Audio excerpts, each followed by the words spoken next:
We're now on the top of Daf of Hayamid Beis. Maisa lo to shtei b'nosov nikra umetargi.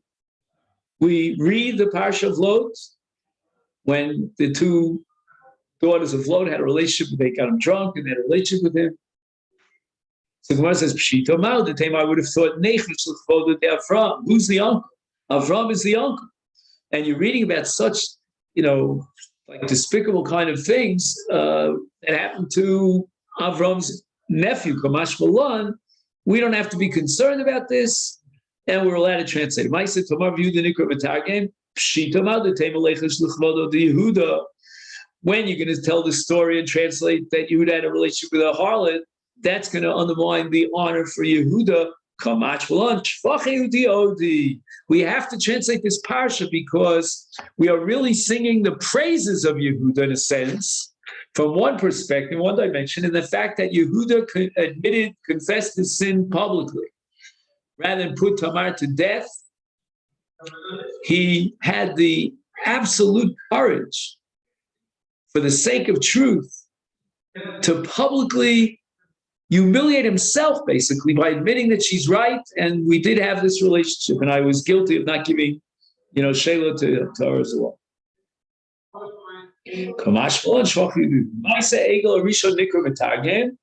Shita, why would we think that we should not translate the story of the Egel? This undermines the honor and the glory of Israel.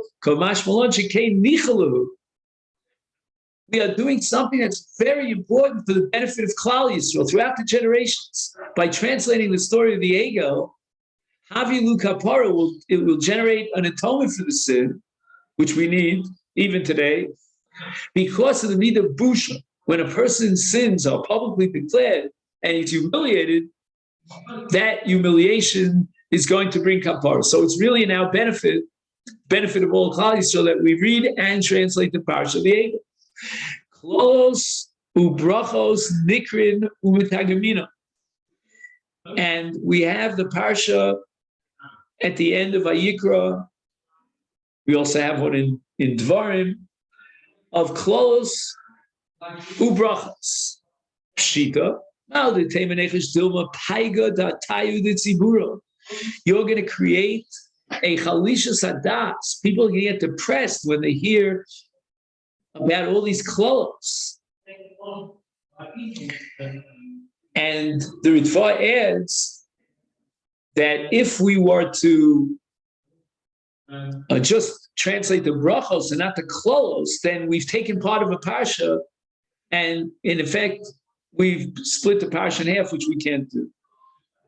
Mashmalon, the Bryson teaches us, no, we are not concerned about people just killing over when they hear about all these klolos, and therefore we could read them.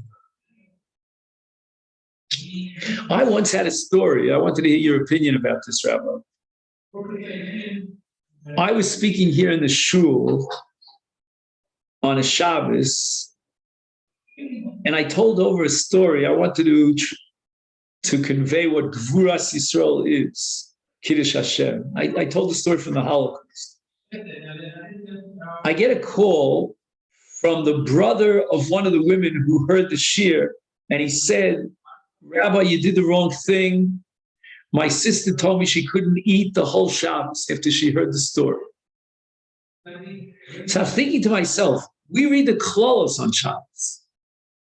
And you might think this is very disheartening and very depressing. The klolos really, if you translate them, you don't even have to read Chazal. These are horrible, horrible things. And reminiscent of the Holocaust, for sure. And we're allowed to read that on Shabbos. And the Gemara have a meaning that we shouldn't be reading them because of the depression. But the Gemara's maskana is no, it's part of Torah. And if it's included in the mitzvah of Talmud Torah, then we don't have to worry about people walking out in a state of depression. You have any opinion on that, whether I did the wrong thing? Win some, lose. Get the opposite as well. You tell a story, something that changes completely. This story, 1942 in in the camps. They rounded up, but it's a very but the Gvura, it's unbelievable. It was. I said it was a Gvura that superseded that of Avram at the cave. That's why it was very meaningful to the message that I was trying to convey. So I got that critique. Anyway, as far as we onshim nikrim u'targim, and we read all the parshas of the punishments for various transgressions. Pshita,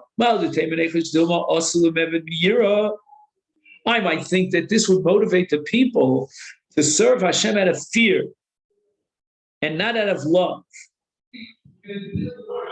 And the Torah wants us to reach a level of love, that we do it because of the love of Hashem. And the Ritva points out that Kamach Malon, when a person serves Hashem, he should serve Hashem from both Yira and Av. We're not excluding Yira. Yira is a great thing, and that's what Hashem Dorish means. Ma'asav Omlam Tam Nikro Mitargen. Ma'asav Shalom Nikro Mitargen. Avshalom, who's the son of David, had a relationship with one of his father's Pilagshim. And you might think that that's an insult. Pshita Maldu Tema Lechishli Kari to David, it undermines the honor of David. Ashmalan, the Brisa tells us that we're not concerned about that. We're going to read both of these stories. The story of Amnon V'Tamar, and that's a brother and a sister that had a relationship. And we're not going to be concerned about the close relationship between David HaMelech and Amnon. And likewise, we're going to tell the story about Avshalom. And we're going to translate.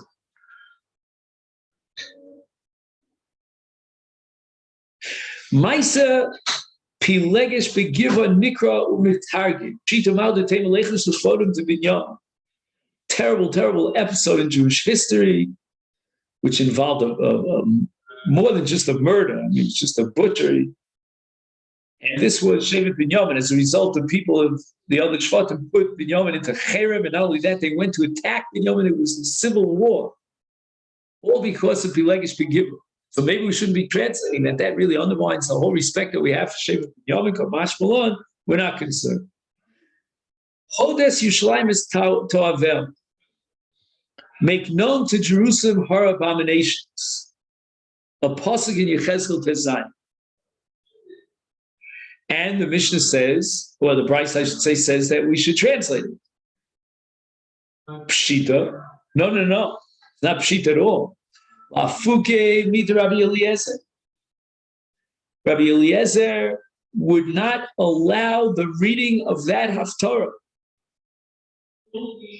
Does he tell you which parshas? It's either Achrimos or Kedoshim. I think it's Kedoshim. In any event, the Sanya we learned in the Brisa, Maisa biyodem echad. Shayikore l'malam Rabbi Eliezer Hoda es Yushalayim es to'avoseha. And the word to'avoseha touches on the issue of niyut. And he was reading this Haftarah in the presence of Rabbi Eliezer. Rabbi Eliezer said to him, you're investigating the abominations of Yushalayim. You know what? You'll find out about some of the abominations of your own mother. And they checked him up. They found that he had a blemish. And sometimes a person called a posel b'mumo posel. And Lamaisa, I heard from my Rebbe of Salvation that we never recite this Haftarah, even though the Chacham disagree. And the Ritva points out that how could Rabbi Eliezer be so harsh on this guy when the Chachamim themselves would read the Haftarah? So he's coming down on this man for reading Haftarah, which according to Chacham we have to read. But the answer is that in my Gegen, Rabbi Eliezer says to Mitzvah, he's in charge of the Minhagim in his place. And here we don't recite these words out loud publicly, and certainly not to translate them. And therefore, Rabbi Eliezer came down very hard on him. The Netziv Balazhin is very famous for saying that the Isur Lashon Hara applies not only to human beings when you speak about another person, but even when you speak about Eretz Yisrael, Yerushalayim, that too is considered Lashon Hara, and he derives this from the Parsha of the Meraglim. So that when you speak about Hoda Tavos Yerushalayim, you're being mostly milim shel gnai about Yerushalayim, that you're not allowed to do. And that's l'maisa our minhag. Our minhag really reflects the Shita Rabbi Eliezer. Now we get to the list of those that we avoid translation, we omit the translation. Maisa Ruvain Nikra v'lo mitargim. When you read the story of Ruvain and you translate it literally, you come to the mistaken impression that he actually had this relationship with Pilegish Aviv, with Bilah. And that's not what happened at all. Umaysa b'Rabbi Chanina ben Gamliel shehalach lekabel. Chanina came to Kabul. Vayikore Chazan HaKnesses, and the Koreh was reading Vayehi Bishchon Yisrael. The Avalol HaMeturgamon al Titargem Ela Achron V'Shibchu Chachamim. So there's a pasuk.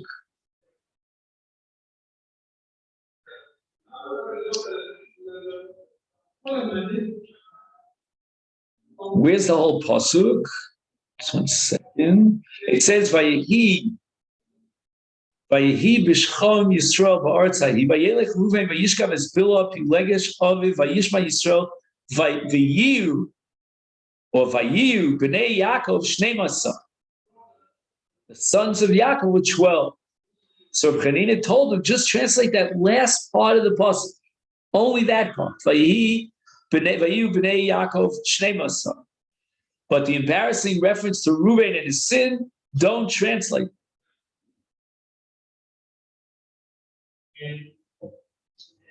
The only problem is that we don't translate half a pasuk. So how is it possible that Chanina endorsed translating that second half of the pasuk?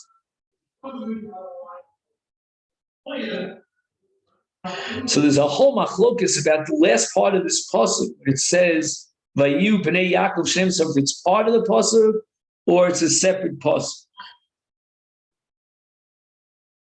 The impression you get from our sugya is that it's a separate pasuk. By the way, this pasuk that says Vayu b'nei Yaakov Shnei, so that has to do with the Choshen, the 12 precious stones representing the 12 tribes. And there's a stone for Reuben. Reuben is part of the 12.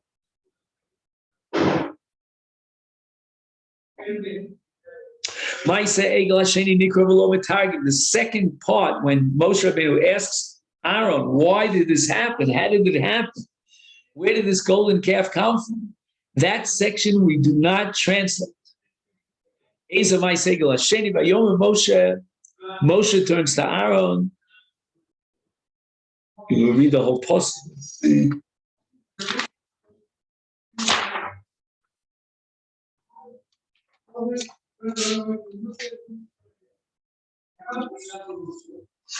Oh, here we have it. This is in Parshas Kitis. Vayomer Moshe me'asa lecha ha'am hazeh. And that is Pasuk Chaf Aleph in Perek Lamed Beis. And there's a unit of 4 psukim: Chaf Aleph, Chaf Beis, Chaf Gimel, Chaf Dalet, Chaf Hey. 5 psukim. Ad, which ends with Vayar Moshe.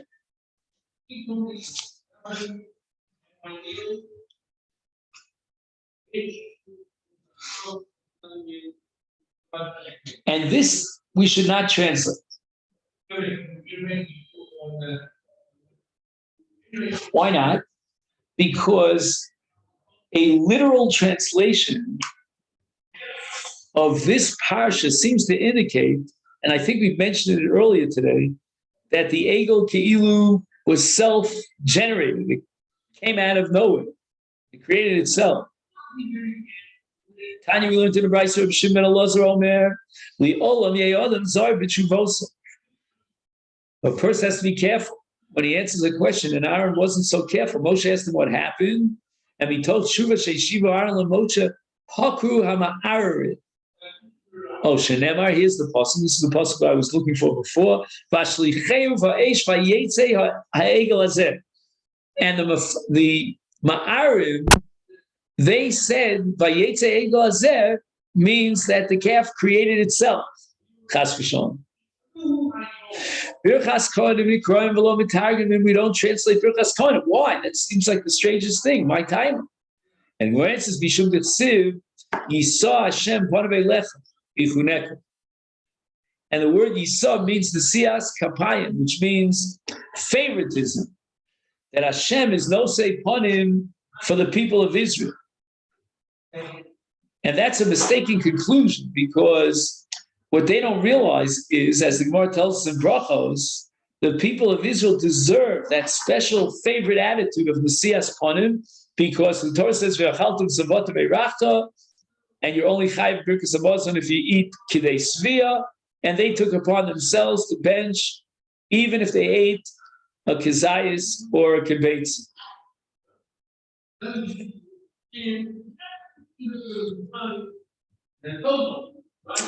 Now, the question of the Ritva here is a very pressing question. You're saying that Yisa Hashem Panavei Lecha is problematic. Okay, leave out those words and translate the rest of it.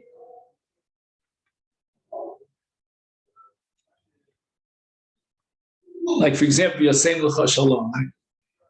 So the Ritva says that if we would delete one blessing, that's going to pique the curiosity of the congregation, arousing them to discover the meaning of the censored blessing.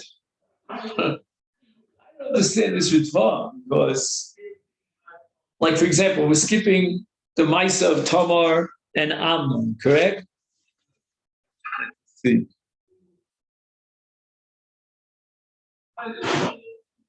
Maisa.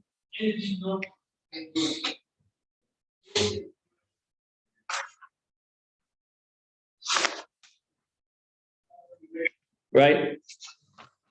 The Gemara says, so we should skip the story of Amnon, skip the story of Avshalom, as far as translation is concerned. But I don't get it. If the Ritva is saying that it's going to pique your curiosity, I was always wondering why there was no discussion in the Gemara about the Maisa of David and Bathsheba.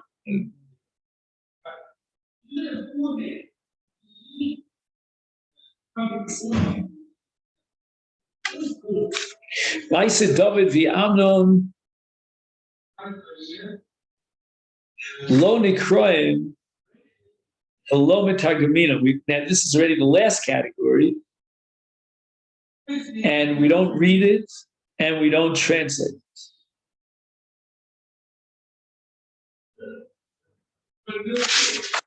So the Maisa of Amnon is the incident of Amnon and his sister. So,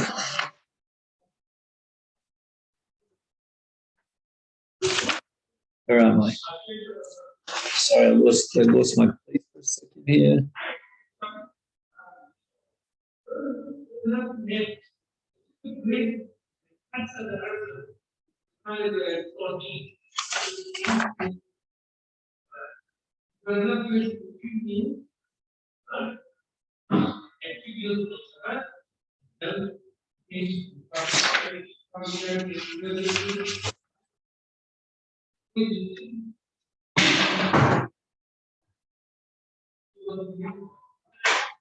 I see.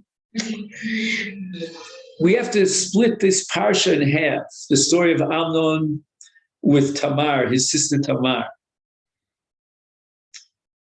And part of it, we're going to omit.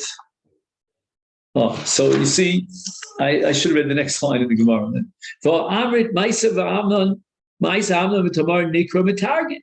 can you tell me that we skip it? Lo kasha. We have to divide the parsha into two.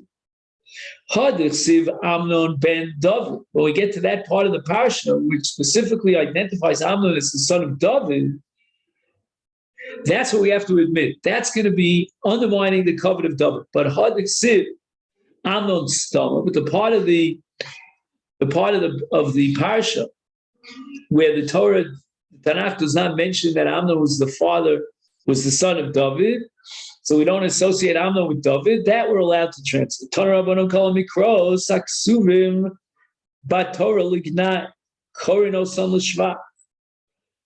There's certain words in the Torah that we have to read them in a different way than what it says. For example, Kigon Yishgal Lena, which is a pretty heavy kind of a word.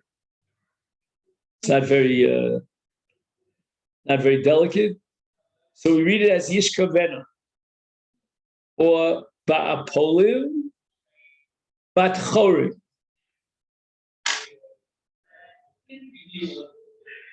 Okay, so this is in the Torah.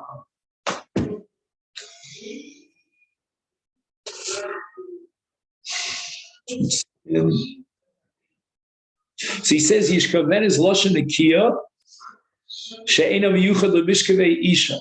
Right, Yishkalena only refers to the sex act, but not Yishkavena has a more broad translation, so therefore it's Lashon Nekiya. Bafolim, which is in the Tochacha, Perusho Maka B'Nekev Beis Harei, some sort of an injury in the anal opening. But we're going to read it as B'Tchorin. Tchorin is a Lashon Nekiya. Why is it Lashon Nekiya? He says Afolim is Lashon Mefurish Yosra Al Choli Sheba Oso Makam. Tchorim Eina Mefurish Kol Ka. Now we have a pasuk in Blochin Beis Perek Vav Chir Yonim, which is the excrement of doves, of Yonim. And instead we read it Div Yonim, which means Dover Azav Min Yonim. So it's not as explicit as referring to like feces.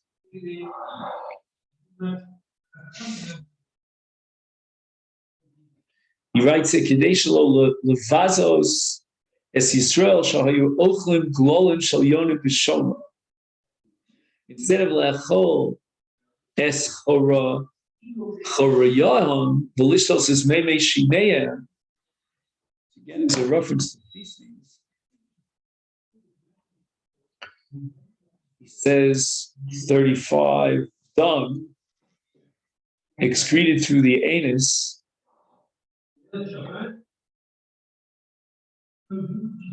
So we're going to read it as Mebe Ragleim, loose stools that come from the rectum. Limachoraos, we'll read it as Limotsaos. So this is in Malachim Beis Perek Yud, and it's a reference to the idol Baal. And the pasuk tells us that it was torn down and made into michoros, like bathrooms, which comes from the shorish chor. It's a reference to the anus. Instead, we read it lemotzos, which delicately suggests excrement. We have Shuven Karcha Omer lemochoros kishmon. So we read it in the same way it's written.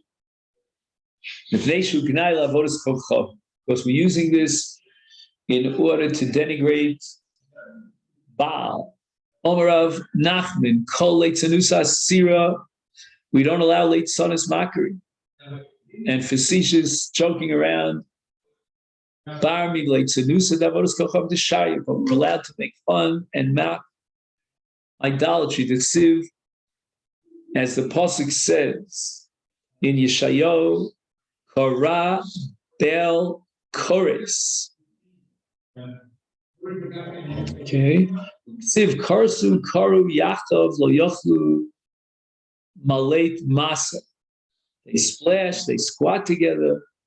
They could not deliver the burden. In other words, they could not discharge the feces in their bowels like other discharges in a normal way. And that's all that we say about an idol. Rabbi Yanai Omer Mihach. I'm going to give you a proof from a different pasuk in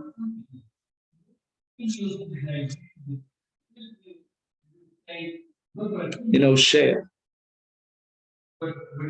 Li eglos base oven yaguru shchen shomer. Because of the calves of Beth Oven, the inhabitants of Shomer will be afraid. Ki Ovel Olav Amo Ubimora Olav Yagila. Its people mourn over it, and likewise its priests who had rejoiced over it. Al Kvodo Higola Mimen, for its glory that is departed from it.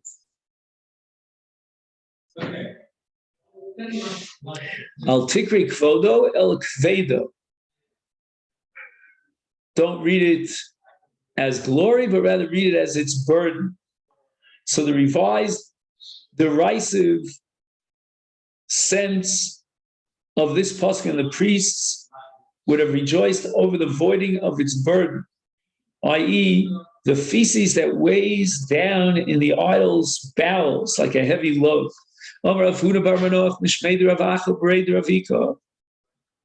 Shari Leila Bar Yisrael, remember Leila Ovid Kochav, and Jews let us sell, tell a idol worshiper, Shakle, take the avodas Kochav, your idol, the Anche Bishin Tov.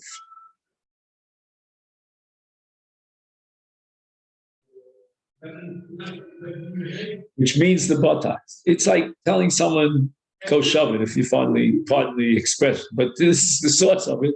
And that's what you should do with your avodas kochav. Stuff it up your Amar Rav Ashi, Haiman Sani Chmue. Somebody has a reputation that is negative, it's sully. Shoyle levizuye begimel v'shin. If he has a bad reputation, then you're allowed to embarrass him with gimel and shin. Gimel is bar girsa, which means the son of an adulteress. The shin is shma sari, a putrid name. We're embarrassing even his mother. Haiman is shaper shmuya if a person has a good reputation. Shari lishbuche, we're allowed to praise him. Uman deshabche yanuchu lo brachos al rosha. And he who praises such a person who has a good reputation, the blessing should rest upon his head. Hadron alecha koris Megilla omed b'yosh. B'nei ha'ir shemachu rechova shel ir. So this has to do with the principle called Mailim B'Kodesh for Ein Moridin B'Kodesh. So we have a whole hierarchy of Kedusha. Like, for example, you have a Kedusha of a Beis HaKnesses. Then you have a Kedusha of a Teva, from which we read the Sefer Torah. Then you have the Kedusha of the Oram. And you have the Kedusha of the Sefer Torah's mantle. All these. So the question is, are you allowed to sell them in order to buy another object of Kedusha of Hekdesh? And it has to go up and not down. Is Lokim B'Doma Beis HaKnesses. So you have something called Rechova Shel Ir, that's like an outdoor synagogue.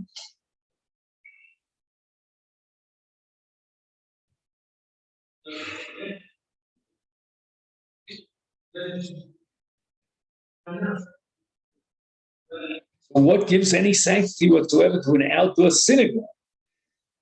So he says here, apparently based on Rashi, that since it's used, this public square, the town square, for public prayer, on, like, for example, Yom Tainus, that endows it with a certain basic element or dimension of the Kedusha of sanctity.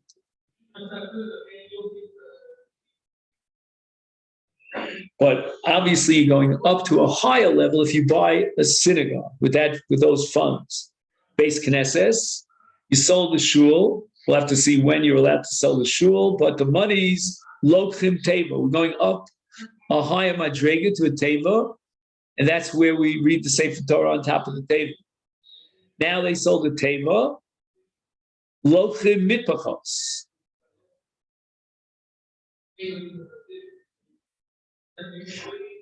So what's a higher level than the teva, which contains the Sefer Torah, holds up the Sefer Torah? A higher level is the mitpachos, what we call the mantle, we call it, which are used to wrap the Sefer Torah. And here on the top of Chavav, yichu sfarim. If they have to sell the mantle, then going up one level in Kedusha, they should purchase sfarim. And sfarim includes the Sefer Torah. It might include Nevi'im, Ksuvim. Now, if they have to sell sfarim, that already has a higher level of Kedusha, Lochin Torah. So then you sell a Navi in order to buy Torah. Aval Torah, and now the Mishnah goes through the exact opposite in the descending order. They sold the highest level of Kedusha, which is the Sefer Torah, lo yitchu sfarim. They can't use the funds to buy Sifrei Nevi'im or Ksuvim. Sfarim, they sold Sifrei Nevi'im, Ksuvim, lo yitchu mitpachos. You can't go down a madrega and purchase a mantle. Mitpachos, you sold a mantle, lo yitchu teva, you'd be going down because a mantle is what's called tashmishe Kedusha. And the teva is on one notch lower of Kedusha. Teva, they sold the teva, lo yitchu beis haknesses. Beis haknesses, lo yitchu es harachov, v'chein remos osein.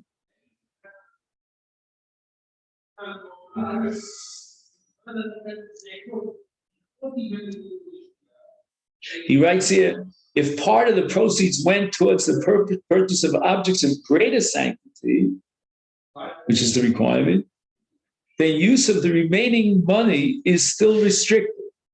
That's called most funds. So let's say, for example, you sold a Rechova Shel Ir in order to purchase a Beis HaKnesses. The money the proceeds that you received from the Rechova, the sale of the Rechova Shel Ir was 100. The Beis HaKnesses, a small shul, was only 99. That increment of one has to be dedicated for the higher level of Kedusha. And that's called Motzro Se. Okay, so this is where we're going to stop. Tomorrow, Mitzvah, we'll have it on Zoom. And tomorrow is what? It's Friday, correct? Okay then? So have a great day.